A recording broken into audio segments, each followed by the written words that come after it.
Olá, pessoal. Aqui é o professor Leandro Freitas, do Instituto Bíblico Graça Irresistível, e essa é a nossa segunda aula sobre Introdução à Cosmovisão Cristã Reformada. Meu desejo é que tenha ficado claro o conceito de cosmovisão que nós adotaremos no nosso curso, que é o conceito do James Sire, que ele nos dá no seu livro O Universo ao Lado. E a partir disso, nós desenvolveremos o conceito da nossa cosmovisão cristã reformada. Então, a partir desse conceito de cosmovisão, como nós vimos na última aula, nós precisamos de compreender qual é a nossa cosmovisão. E para compreender a nossa cosmovisão, nós precisamos de alguns instrumentos, algumas ferramentas com as quais possamos identificar a nossa cosmovisão. Então, a nossa identidade como pessoa, a nossa identidade como cristão, ela precisa ser analisada à luz da Escritura para verificarmos se a nossa cosmovisão realmente é bíblica. E o James Sire, no seu livro Universo ao Lado, nos dá algumas questões básicas com as quais nós compreenderemos qual é a nossa cosmovisão e também compreenderemos qual é a cosmovisão cristã, bíblica. Entendendo, então, que a teologia reformada é a interpretação, mas fiel e coerente com a Escritura, nós então entenderemos que a nossa cosmovisão pessoal precisa ser adequada, precisa ser transformada, precisa ser redimida à luz da tradição cristã reformada, porque ela é bíblica, porque ela é estruturalmente, fundamentalmente bíblica. E nessa aula, então, nós estaremos compreendendo qual é a cosmovisão teísta cristã bíblica, ou então qual é a cosmovisão cristã reformada. E é nessa aula, então, nós compreendemos, a partir dessas ferramentas que James Sire nos dá, através dessas 8 questões, que ele coloca como as primárias, para compreendermos qual é a nossa cosmovisão, ou como analisarmos uma cosmovisão, como interpretarmos uma cosmovisão, seja ela individual ou seja ela cultural. A partir disso, então, nós podemos desenvolver uma cosmovisão teísta cristã bíblica, ou uma cosmovisão cristã reformada. Vamos lá.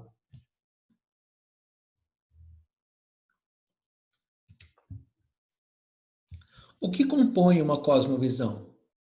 Nós vimos na última aula que a cosmovisão ela tem uma dimensão, né? A forma com que interpretamos a realidade. A realidade, ela tem basicamente 3 aspectos que nós analisamos. O que ela é, como nós compreendemos o que ela é e como nós devemos viver a partir do que ela é. Então, a realidade, ela está basicamente definida no que ela é, na sua ontologia. Ela é compreendida a partir de como conhecemos a realidade, que é a epistemologia. Então, a maneira de viver é definida através de como conhecemos a realidade. Então, é a ética. A ética vai definir os valores morais com o qual eu vivo. A epistemologia, ela vai me mostrar como eu conheço as coisas, e a ontologia é aquilo que realmente é a criação de Deus. E nós entendemos então que primordialmente a realidade, ela é primordial, é Deus. E o Sire vai nos dar, né, esses instrumentos, essas ferramentas, a partir dessas 8 questões que a gente vai estar vendo. E a partir disso nós compreenderemos então qual é a cosmovisão cristã reformada que nós então compreendemos e defendemos. Então, o James Sire, no seu livro Universo ao Lado, ele nos oferece 8 questões básicas que ao compreendermos podemos expressar a nossa cosmovisão. Então, essas 8 questões são instrumentos de análise da cosmovisão pessoal e de uma cosmovisão coletiva, uma cosmovisão mais ampla, uma cosmovisão cultural, uma cosmovisão institucional, seja ela qual for. A primeira questão, então, o que é a realidade primordial? O que realmente é? O que realmente existe? Essa é a nossa primeira pergunta. E a partir dessa pergunta, qualquer pessoa na humanidade ela vai definir qual é a realidade primordial. Um ateu, um naturalista, ele vai definir que a realidade primordial é a matéria, a energia dentro da sua transformação, matéria e energia, tempo e espaço, é o que realmente existe. E nada existe além disso. Então, esta talvez seja a realidade, seja então compreendida a partir dessa questão. A partir dessa questão é que a cosmovisão ela é primariamente analisada. Então, nós entendemos a cosmovisão a partir do que existe, a partir do que realmente é real. A segunda questão, então, qual é a natureza da realidade externa? Né? Qual é o mundo que nos rodeia? Qual é a sua natureza? Qual é a sua origem? Qual é o seu propósito? Porque existe alguma coisa ao invés de não existir nada? Por que existe o universo? Por que existe a vida? E nós, a partir disso, a outra questão é o que é o ser humano? Quem somos nós? As grandes perguntas filosóficas, né? Quem somos, de onde viemos, para onde vamos, elas também servem para a gente dar uma ideia de como, da nossa cosmovisão. A partir da maneira que nós respondemos essas questões, é a maneira com que nós interpretamos a realidade, é a maneira com que nós pensamos e na maneira a partir do qual nós vivemos. E o James Sire nos dá ferramentas, através dessas questões, para analisarmos a realidade, que são ferramentas muito melhores do que essas simples perguntas: o que somos, de onde viemos e para onde vamos. Continuando, então, com essa proposta do James Sire em analisar uma cosmovisão, em analisar, em fundamentar uma cosmovisão, ele nos dá a quarta questão, que é o que acontece com a pessoa quando ela morre. Existe vida após morte? O homem, ele reencarna, o homem acaba a sua existência, ela acaba com a morte. Ou seja, um naturalista ele vai entender que não existe vida após a morte. A vida, sendo fundamentada nessa realidade de energia, matéria, tempo e espaço, ela se extingue quando termina. Numa visão espírita, numa visão oriental, há as reencarnações. Então, o homem, quando morre, ele se reencarna em um animal ou em outra criatura na natureza, ou então em outro homem, e a partir disso, então, a pessoa vive em função dessa ideia de vida pós-morte ou de continuidade da vida. No meio teísta, no meio cristão, nós entendemos que a vida ela é eterna no sentido que ela foi criada para existir eternamente. E a partir disso nós entendemos que após a morte, o ser humano é julgado pelas suas atitudes morais, ele é julgado por aquilo que ele viveu segundo a lei moral de Deus, e a partir disso, então, ele vai viver a sua vida após a morte, após esse julgamento de Deus. Então, cada cosmovisão vai dar uma resposta, e a partir dessa resposta, a gente consegue definir outros aspectos da cosmovisão. Uma quinta pergunta diz respeito, então, a como posso conhecer, por que é possível conhecer outra coisa? Porque é possível conhecer a realidade, outra pessoa, um objeto. Como é possível isso? Sexta pergunta: como sabemos o que é certo e o que é errado? Se a quinta pergunta está ligada à epistemologia, como conhecemos as coisas, a sexta pergunta está ligada à moral, à ética, qual é o valor das coisas. Sétima pergunta: qual é o significado da história humana? Qual é o propósito? Qual é o significado da existência humana? Nós precisamos compreender corretamente qual é o nosso significado e a partir dessas respostas é indicada a forma que nós vivemos.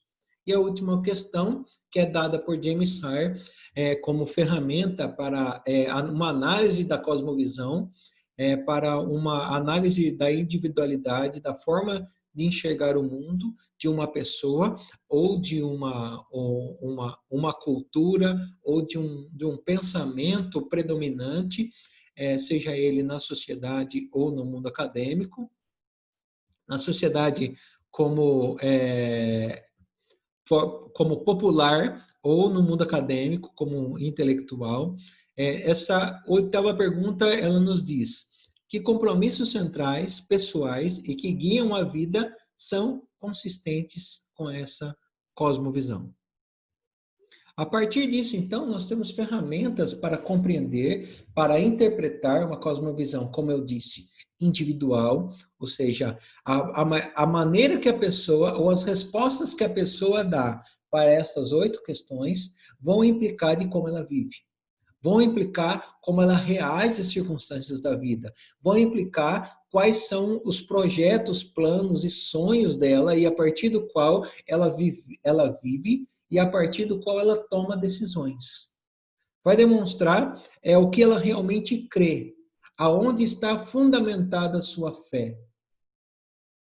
É a partir dessas ferramentas que James Sire nos dá que nós podemos fazer uma análise da cosmovisão. E a partir disso, então, nós compreendemos qual é a cosmovisão cristã, qual é a cosmovisão bíblica. E nessa primeira parte, então, nós compreenderemos o que é, de fato, uma cosmovisão cristã. Nessa aula, a partir de agora, nós vamos tentar responder essas perguntas, ou seja, melhor dizendo, né? Vamos pegar as respostas do James Sire a essas perguntas sobre a cosmovisão teísta cristã, que é a primeira parte da compreensão do nosso curso, Cosmovisão Cristã, e a partir disso nós vamos compreender e confrontar com a nossa cosmovisão pessoal aquilo que realmente é bíblico e aquilo que precisa ser mudado de acordo com o Evangelho. Então vamos compreender, então, vamos responder essas perguntas e entender o que é uma cosmovisão teísta bíblica. Perdão.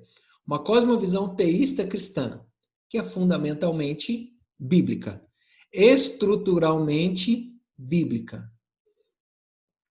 Vamos responder, então, pergunta a pergunta. A primeira pergunta que James Sire nos dá para compreendermos como é uma cosmovisão ou identificarmos uma cosmovisão é o que é realidade primordial, o que realmente existe. E a cosmovisão cristã, ela vai dizer que Deus é a realidade primordial.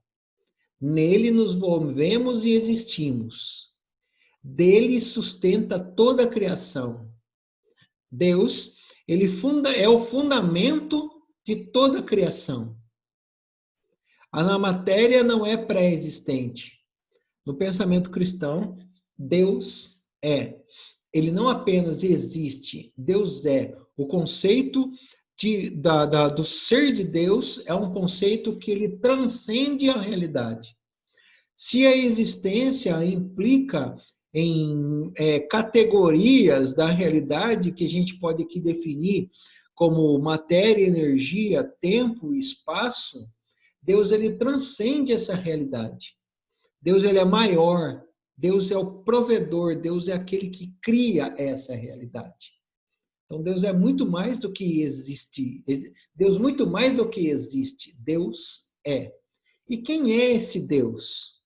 Deus, nós olhamos na revelação natural que é nos dada através da criação, nós compreendemos muitos atributos de Deus. Mas a Escritura nos dá uma explicação exata e verdadeira de quem é Deus. Quais são os seus atributos? E a Escritura nos explica de forma não exaustiva e não completa, mas explica de forma verdadeira, nos expõe, nós conhecemos a Deus de forma verdadeira. Ou seja, aquilo que a Escritura, aquilo que a revelação nos diz sobre Deus, é o que ele realmente é. Não em toda a sua extensão, não em toda a sua infinitude, mas de forma verdadeira. E esse Deus, ele é, que a Escritura nos mostra, ele é infinito e pessoal. Ele se relaciona com a criação. Ele se relaciona com o homem que é feito à sua imagem e semelhança. E ele é esse Deus que é revelado nas Escrituras Sagradas. Ele é triuno. Ele é Pai, Filho e Espírito Santo, mas é um único Deus. É o mistério da Trindade, que nos coloca muito além da nossa razão, a constituição do ser de Deus. Esse Deus, ele é triuno, ele é um só Deus, mas três pessoas. De forma que a nossa razão tem dificuldade de explicar como é a Trindade. Mas nós cremos porque a Escritura nos revela como Deus é. E Deus é triuno. Ele é Pai, Filho e Espírito Santo. Ele é transcendente, como eu falei. Então, ele é além da criação. Então, ele é maior que a criação. Mas mesmo assim ele é imanente, ele interfere na criação, ele interfere na história da criação, interfere na história da humanidade, ele age diretamente na história da humanidade, se revelando, redimindo o seu povo, trazendo o seu povo ao arrependimento e levando toda a criação a uma finalidade, levando toda a criação a um ápice. O clímax da história da redenção é a encarnação de Deus. O Deus encarnado que se fez pecado em nosso lugar, recebeu a ira do Pai no nosso lugar, é aquele que redimirá toda a criação. Redimirá tudo aquilo que foi amaldiçoado por Deus. E a partir disso, tudo será consumado. E tudo será glorificado. E nós compreenderemos, então, o propósito de toda a criação e nós estaremos com ele como povo de Deus, louvando e o adorando eternamente. Esse Deus é um Deus que conhece todas as coisas em toda a sua extensão, em toda a sua profundidade, conhece toda a realidade, conhece todo o seu ser em si mesmo. Ele conhece todas as coisas como realmente são. Porque ele é criador de todas as coisas. Ele conhece a si mesmo como ele realmente é, porque ele tem uma compreensão exata de tudo o que existe, de tudo o que é.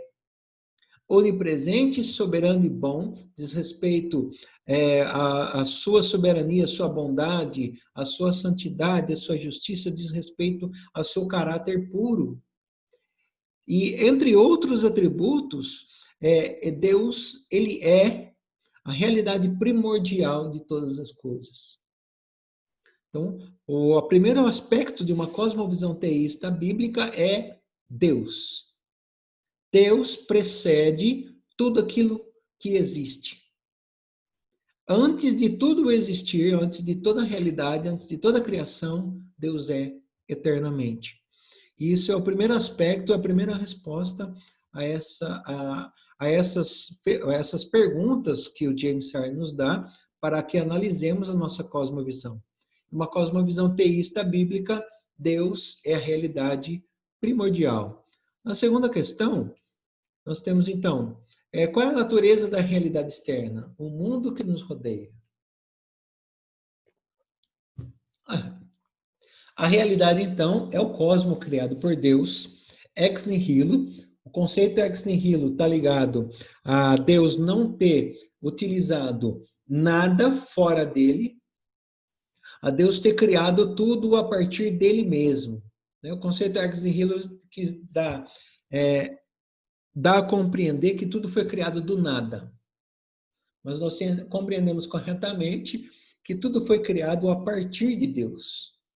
Do nada significa que Deus não utilizou nada externo a ele, pois nada existia.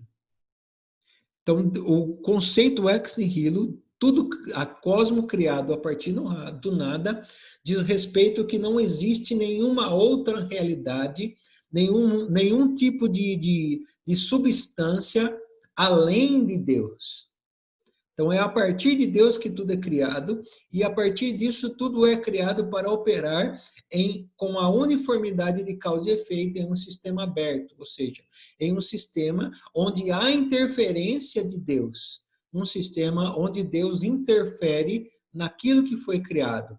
O universo, o cosmos, não é um sistema fechado, como um relógio em que o Criador ele constrói e dá corda e fecha para que ele funcione sozinho. O universo, a criação, o cosmos, ele é um sistema aberto, um sistema onde que há interferência externa, e essa interferência externa nós compreendemos pela revelação que ela é feita pelo próprio Deus. A terceira pergunta, em relação à nossa cosmovisão teísta cristã, é quem nós somos. Diz respeito à antropologia, diz respeito ao homem. E nós somos, então, seres criados à imagem de Deus e, portanto, possuímos personalidade, autotranscendência, inteligência, moralidade, senso gregário e criatividade. O homem foi criado perfeito e, na sua perfeição, sendo imagem e semelhança de Deus, ele foi criado para um propósito. Ele foi criado para representar a Deus na criação. Ele foi criado para dominar a criação. Ele foi criado para ser representante dos homens diante de Deus. Ele não cumpriu, pois quando ele desobedeceu a Deus, desobedeceu a lei santa e perfeita de Deus, ele caiu em pecado. Mas o homem ainda tem todas essas características, embora distorcidas, embora corrompidas. E esse é o segundo aspecto do que o ser humano é, que é a questão de como estamos e como seremos depois de redimidos. Então, os seres humanos foram criados bons, mas por causa da queda, a imagem divina foi desfigurada. Ainda que não arruinada, a ponto de impossibilitar a restauração, Deus redimiu a humanidade e iniciou um processo de restauração das pessoas para o bem por meio da obra de Cristo. Essa ação é soberana e é colocada somente nos eleitos, ou seja, a igreja que Cristo comprou com o seu sangue. O primeiro aspecto, então, diz respeito a como o homem foi criado. Na criação, o homem foi criado perfeito, mas foi criado com a possibilidade de desobedecer a Deus. Quando o homem peca, a natureza humana é transformada e ele não é mais capaz de obedecer a Deus. A partir, então, da redenção, que é o ato de Deus em vir salvar o homem, em trazer ao homem a esperança e a mensagem de que o Redentor viria, todos aqueles que criam na justiça e na obra do Redentor eram salvos. Todos aqueles que tinham fé que o Redentor, ele obedeceria perfeitamente à lei de Deus, seriam salvos. E a partir do momento que o Redentor realmente veio, nós, aqueles que vivemos após esse evento, quando cremos pela fé, que Cristo morreu pelos nossos pecados, o Messias prometido, o Redentor prometido desde a queda do homem, ele que veio, ele que cumpriu perfeitamente a lei de Deus, ele que cumpriu perfeitamente os mandatos de Deus, mandato espiritual, social e cultural. Nós que cremos nele, somos salvos pela fé no Messias que já veio. E a partir disso, então, a partir da obra da redenção individual, a pessoa, o coração da pessoa é transformado e o homem então passa a obedecer a Deus conforme ele vai sendo transformado no seu coração, no seu caráter e na sua cosmovisão pela palavra de Deus. A palavra de Deus como verdade absoluta, ela é então um instrumento de graça, a revelação especial registrada nas Escrituras, é um instrumento que é utilizado por Deus como o próprio Cristo, como a palavra de Deus para a transformação, ou seja, para a redenção do homem.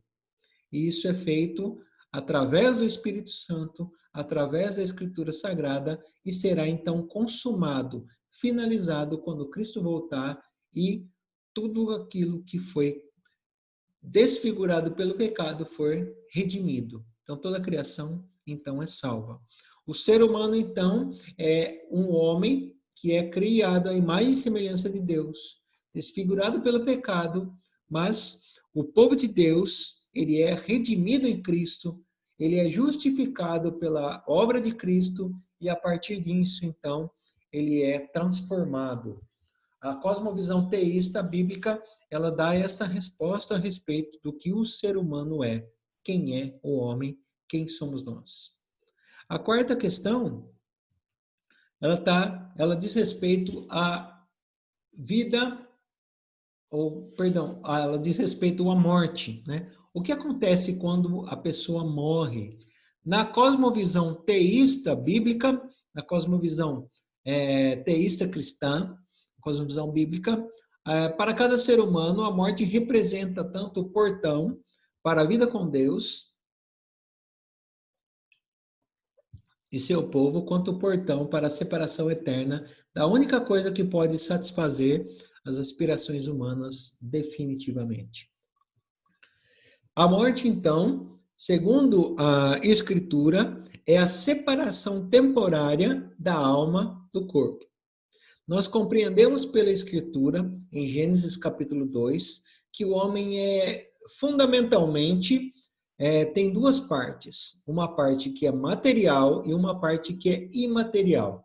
A parte material que chamamos de corpo e a parte imaterial que chamamos de alma ou espírito. E compreendemos então que o homem, o ser humano, ele é uma unidade. Então, a parte material e imaterial é o que compõe o homem, e a parte o homem não é composto somente de corpo e nem somente de alma. A integralidade do homem é corpo e alma. A totalidade do homem é corpo e alma. A morte, então, segundo a perspectiva bíblica, segundo a revelação, ela é a separação temporária da alma do corpo. Quando o homem morre, então, a alma, ela volta para o Pai e o corpo, ele se desfaz na criação.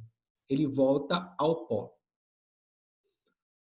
A promessa, a esperança que a revelação nos dá é que quando Cristo voltar pela segunda vez, quando Cristo vier pela segunda vez, todos os homens serão ressuscitados. Então, todos receberão um corpo glorificado, seja para a vida eterna com Cristo, ou seja, para o inferno, que é eterno. O inferno, então, o lago de fogo e enxofre, que será criado quando Cristo voltar, o inferno, que será criado quando Cristo voltar, será o lugar onde os ímpios, aqueles que não creram no Evangelho, aqueles que não foram comprados pelo sangue de Cristo, será onde eles viverão eternamente.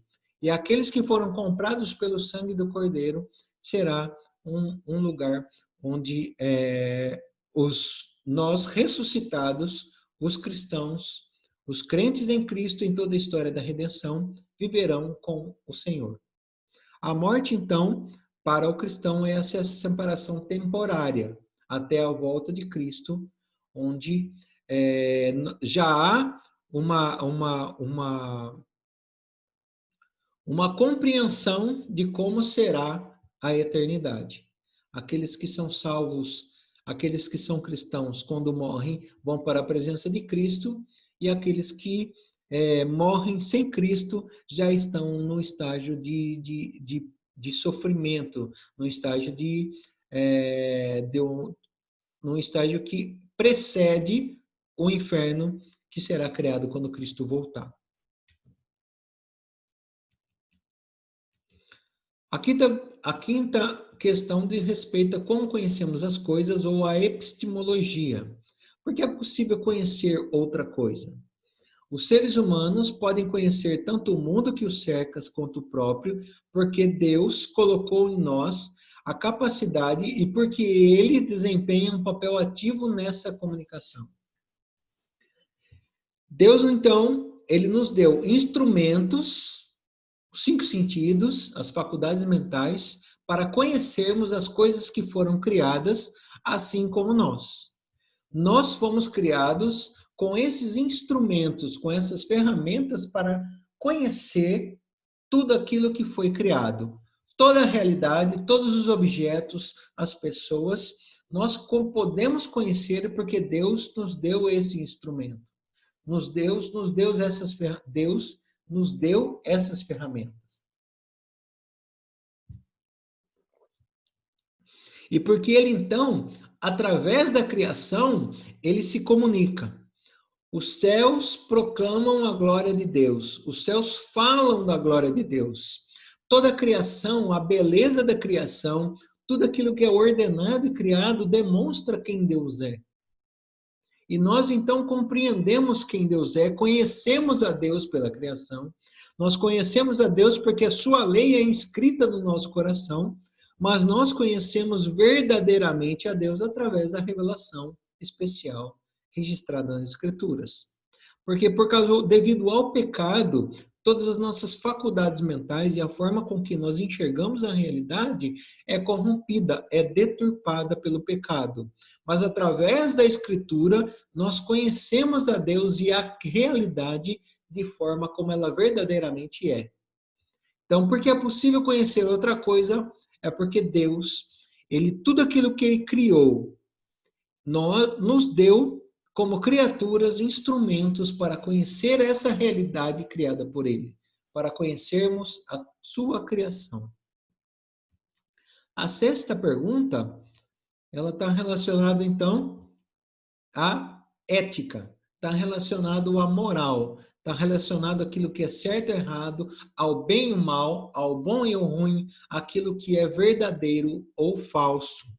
Então, como sabemos o que é certo e o que é errado? A Escritura nos diz que a ética, a moral, ela é transcendente, ela é alicerçada no caráter de Deus como bom, santo e amoroso. Nós então sabemos o que é certo e o que é errado por causa do caráter de Deus. Deus é santo, Deus é puro e Deus criou tudo com um propósito. E a partir do seu próprio ser, a forma com que devemos viver é fundamentada na sua lei que demonstra o seu caráter, que demonstra os seus atributos. Então, nós sabemos o que é correto porque a lei nos mostra o que é certo, nós sabemos o que é falso porque a lei nos mostra aquilo que não é verdadeiro. A nossa moralidade, ela vem do transcendente, ela vem do próprio Deus que se revela no nosso coração. A lei de Deus é inscrita no nosso coração, se revela na criação, mas verdadeiramente nós o conhecemos por causa da Bíblia, por causa da palavra de Deus. A sua santidade, ou seja, aquilo que Deus é, que está além de tudo aquilo que foi criado e que demonstra a sua bondade e a sua perfeição, a sua pureza, então o fato de Deus ser separado de tudo aquilo que foi criado, de tudo aquilo que é criado, de toda a realidade, o fato de Deus ser transcendente implica que ele é puro em relação àquilo que é criado, aquilo que está deformado pelo pecado, não faz parte do ser de Deus, no sentido que ele é além de tudo isso, e por ser além, estar além da criação, ele nos dá um padrão, ele nos dá a lei que mostra então o que é certo e o que é errado, o bom e o ruim, o bem e o mal, o verdadeiro e o falso. Então, a origem da nossa ética, a origem da nossa moral é transcendente. Ela está fora da nossa realidade. Ela vem do próprio Deus. A sétima pergunta: qual o significado da história humana? E nós entendemos que a história humana ela é colocada na Escritura abordando 4 eventos principais que terminarão quando Cristo voltar. Né? A história, então, ela é linear. Ela é uma sequência de eventos significativos que levam ao cumprimento dos propósitos de Deus para a humanidade. A Bíblia, então, ela vai dar 4 eventos principais. A criação, quando Deus cria tudo e tudo é muito bom. A declaração de Deus, quando tudo é terminado, quando tudo é finalizado, quando ele cessa a atividade criadora, em Gênesis capítulo 1, no verso 31, ele diz que tudo era muito bom. O evento da criação, ele é descrito em detalhes no capítulo 2 de Gênesis, e a partir do capítulo 3 nós temos outro grande evento que impacta a humanidade e todo o cosmos, toda a criação, que é a queda.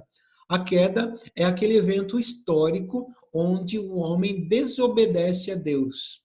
E por desobedecer a Deus, a maldição é colocada sobre o homem e sobre a criação, pois o homem representa a criação.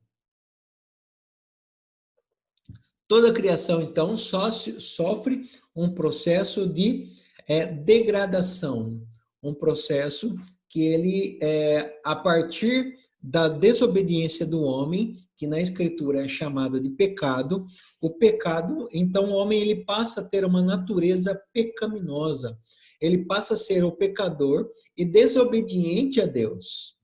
O terceiro evento, que começa praticamente imediato a queda do homem, é a redenção.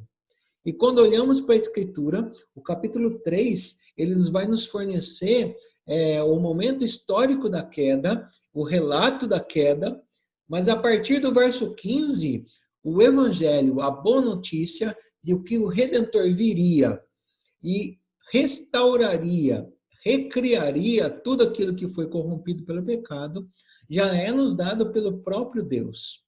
Essa mensagem que nós chamamos de evangelho, as boas novas, a boa notícia, ela então desenvolvida por toda a Escritura, de forma a ser mais detalhada através dos outros escritos, pelos profetas no Antigo Testamento, pelos apóstolos no Novo Testamento, e nós então temos essa descrição do Evangelho, a descrição do Redentor, de forma ampliada, progressivamente no decorrer da história do registro da revelação especial de Deus.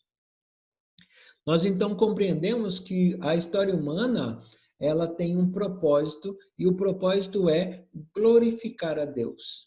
Toda criação tem um propósito. Toda criação tem o propósito de glorificar a Deus, glorificar ao Pai, ao Filho e ao Espírito Santo, e o ser humano tem esse propósito. O significado da existência humana, então, é glorificar a Deus. E o último evento que consumará, que finalizará essa obra de Deus, essa história da humanidade, será a consumação ou a glorificação. A consumação, ela parte da segunda volta, da segunda vinda de Cristo, quando Cristo voltará e julgará os vivos e os mortos e recriará tudo aquilo que foi criado, tudo aquilo que foi corrompido pelo pecado, e tudo então será renovado a partir de Cristo e para Cristo, e nós, como povo de Deus, viveremos com ele na eternidade. O significado da história humana, então, é glorificar a Deus. E a última questão que James Sire nos coloca para fazer uma análise da cosmovisão, e a análise que nós estamos fazendo nessa aula é da cosmovisão teísta cristã. Então, ela nos diz que a pergunta é a seguinte: que compromissos centrais, pessoais e que guiam a vida são consistentes com essa cosmovisão? E a resposta é que os teístas cristãos vivem primeiro para o reino de Deus, ou seja, para glorificar a Deus e gozá-lo para sempre. Toda a nossa fé, ela nos dá o fundamento da nossa cosmovisão. O nosso coração, transformado pelo Espírito Santo, ele vai nos dar, então, o propósito da nossa existência, e a partir desse propósito, todos os compromissos pessoais que temos na vida serão consistentes com a nossa cosmovisão. E todos os compromissos que não são consistentes com a nossa cosmovisão é porque verdadeiramente não são nossa cosmovisão. O que eu quero dizer com isso é que toda a nossa forma de viver, ela deve ser coerente com a nossa cosmovisão. E se nós dizemos que temos uma cosmovisão cristã, uma cosmovisão bíblica, ela precisa ser moldada à luz do Evangelho. Ela precisa ser transformada através da Escritura.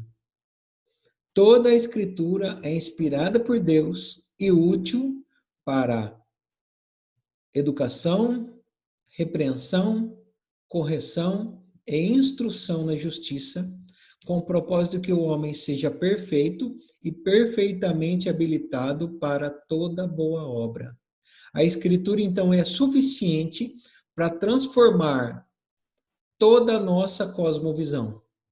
Se o nosso coração, o fundamento da nossa vida, a essência do nosso ser, é transformado através da ação da regeneração feita pelo Espírito Santo, através do Evangelho, a partir desse momento temos a responsabilidade de buscar o conhecimento da verdade na Escritura e, a partir disso, renovar a nossa vida, transformar a nossa cosmovisão, compreendendo que o mérito da nossa obediência à palavra de Deus é somente de Deus.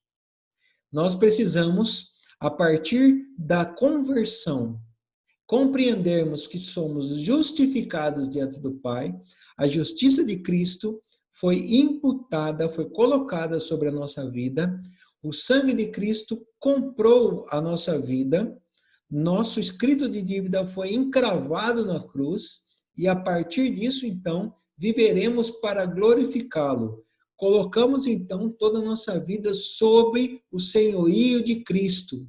Todos os nossos sentimentos, toda a nossa intelectualidade, a nossa vontade precisa ser levada à submissão à palavra de Deus, ao senhorio de Cristo.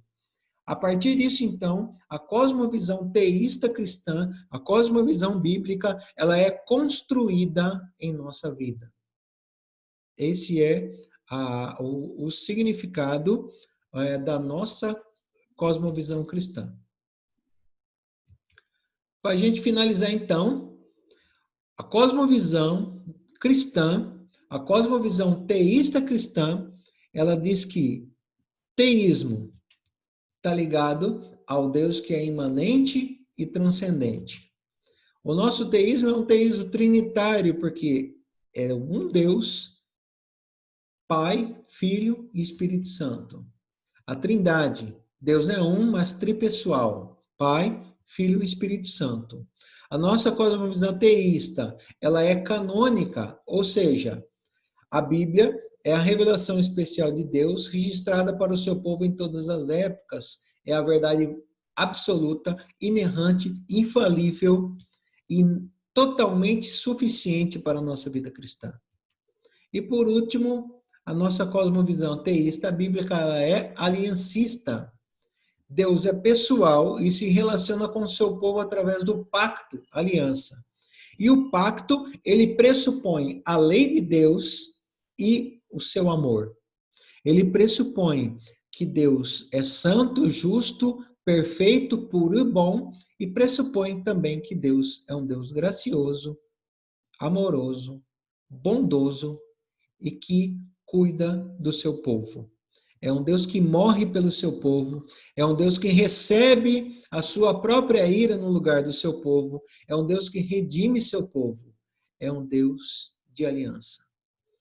Terminando então essa aula, queridos irmãos, nós precisamos compreender então todos esses aspectos da nossa visão cristã, da nossa cosmovisão cristã.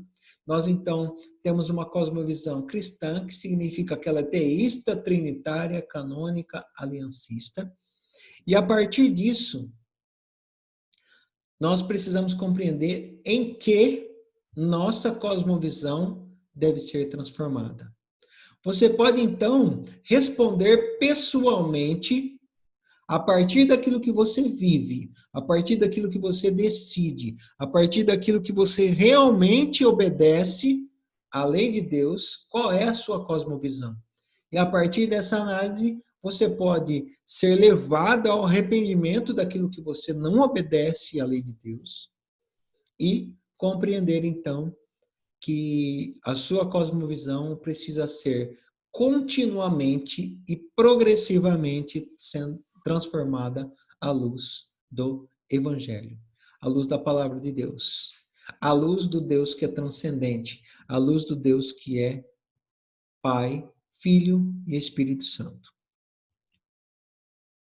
Essa foi nossa segunda aula, e nessa segunda aula, então, irmãos, nós, através desses instrumentos que o James Starr nos dá, através dessas 8 questões, para uma análise da nossa cosmovisão, nós definimos as 8 respostas que identificam a nossa cosmovisão cristã bíblica, a nossa cosmovisão teísta cristã.